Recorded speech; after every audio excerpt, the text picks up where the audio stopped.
उत्तर प्रदेश के बुलंदशहर जिले के खुर्जा कोतवाली इलाके में एक ऐसी घटना हुई जिसने पूरे इलाके को हिला दिया। एक जिम में जन्मदिन की पार्टी चल रही थी।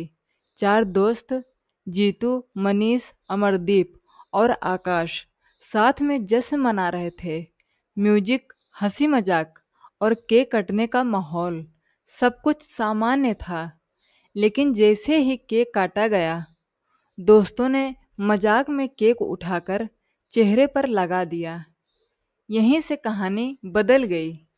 बताया जाता है कि जीतू को ये मजाक बिल्कुल पसंद नहीं था। पहले हल्की बहस हुई, फिर आवाज़ें ऊंची होने लगी और माहौल धीरे धीरे तनाव में बदल गया। कुछ देर बाद जीतू वहाँ से चला गया। सबको लगा मामला खत्म हो गया, लेकिन असली खतरा अभी बाकी था। थोड़ी देर बाद वो वापस लौटा और इस बार उसके हाथ में हथियार था। बिना ज़्यादा कुछ कहे उसने अचानक फायरिंग शुरू कर दी। मौके पर अफरा तफरी मच गई। किसी को संभलने का मौका तक नहीं मिला। मनीष, अमरदीप और आकाश तीनों की जान चली गई। एक जन्मदिन की पार्टी जो खुशियों के लिए थी, कुछ ही मिनटों में मातम में बदल गई। घटना की सूचना मिलते ही पुलिस मौके पर पहुंची। पूरे इलाके को घेर लिया गया और जांच शुरू हुई। पुलिस ने तेजी से कार्रवाई करते हुए आरोपियों को गिरफ्तार किया।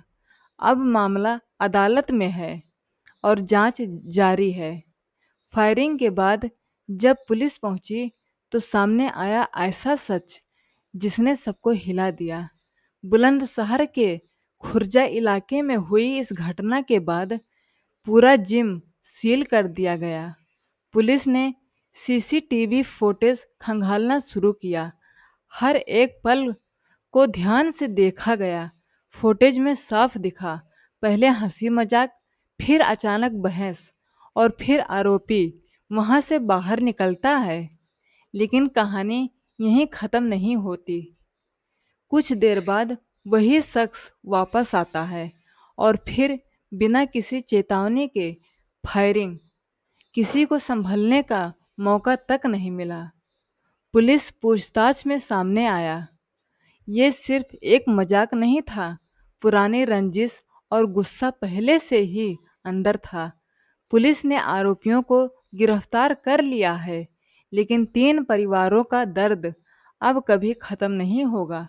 आखिर उस रात का गुस्सा अदालत तक कैसे पहुंचा और क्या मिला इंसाफ? बुलंदशहर के इस मामले में गिरफ्तारी के बाद आरोपी से लगातार पूछताछ हुई। धीरे धीरे जो सामने आया वो और भी चौंकाने वाला था। पुलिस के मुताबिक ये सिर्फ एक मजाक का मामला नहीं था। दिल से दिल में पहले से नाराजगी थी। ईगो और गुस्से ने उस रात सब कुछ बदल दिया।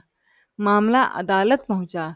सबूत, गवाह और सीसीटीवी के आधार पर केस आगे बढ़ा। आरोपी अब सलाखों के पीछे है और कानून अपना काम कर रहा है। तीन घर आज भी उस रात को याद करके टूट जाते हैं। माँ बाप की आंखें अब भी अपने बेटे को ढूंढती है। एक पल का गुस्सा चार जिंदगियां बर्बाद कर गया। याद रखना, गुस्से में लिया गया फैसला हमेशा गलत ही साबित होता है। गुस्सा अगर कंट्रोल से बाहर हो जाए तो वो सिर्फ दूसरों की नहीं, अपनी जिंदगी भी बर्बाद कर देता है। एक छोटी सी बात तीन जिंदगियां ले गई और कई परिवारों को हमेशा के लिए तोड़ गई।